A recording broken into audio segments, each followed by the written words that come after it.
Welcome back everyone. Today we will discuss our electricity chapter part 6th. But before starting part 6th, I want to discuss part 5th topics again so that you can keep in mind these all the topics. So we have done resistance of a system of resistors. And we have done two types. First is resistor in series and second is resistor in parallel. We have discussed one numerical about resistor in series as well as resistor in parallel. So if you have skipped any of these two topics, then you can pause this video, you can see part 5th and you can learn again this part so that you can continue your studies properly. Now I am going to discuss our part 6th. In part 6, first of all, we will discuss about heating effect of electric current. What is heating effect of electric current? So as we know that to maintain the current, source has to keep expanding its energy. To maintain current, which source has current, the source has to keep expanding its energy. Which energy the source has? It has to keep its energy expanding. A part of the source energy in maintaining the current.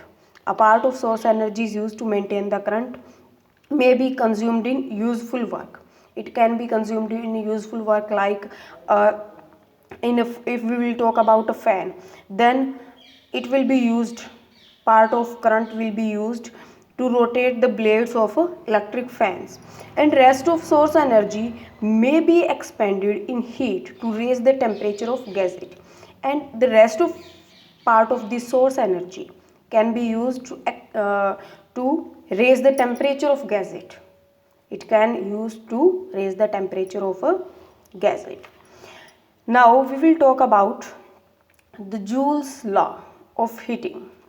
Let us assume that current I is flowing through a resistor of resistance R. Here we are taking current I and resistance R. The potential difference across it be V. Potential difference is V. Let time T, during which charge is Q, flows across. So work done is VQ. So work done is VQ. The power input to circuit by the source is, power will be V multiplied by Q upon T, and Q upon T is equal to current. Here we are taking current as I. So P is equal to VI. So power is equal to V multiply I, potential difference multiplied by current. For a steady current I, the amount of heat H produced in time T is, H is equal to VIT. If we will talk about time and heat, then heat will be equal to potential difference multiplied by current multiplied by time. And when we will apply here Ohm's law in this equation, when we will apply Ohm's law, then on the place of V we can use I R, because Ohm's law says that V is equal to I R. So when we will write here IR, then I multiplied with I, it will become I square and R and then T. This is known as Joule's law of heating. This law is known as Joule's law of heating. And this law implies that heat produced is directly proportional to square of current. Heat is directly proportional to square of current, and heat produced is directly proportional to resistance, and then heat produced is directly proportional to time for which the current flows through resistor. So this is our Joule's law of heating. Now we will talk about practical applications of heating effect of electric current. What are practical applications?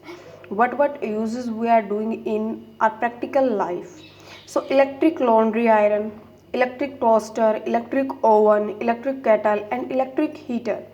These are based on Joule's heating, means these are based on Joule's law of heating.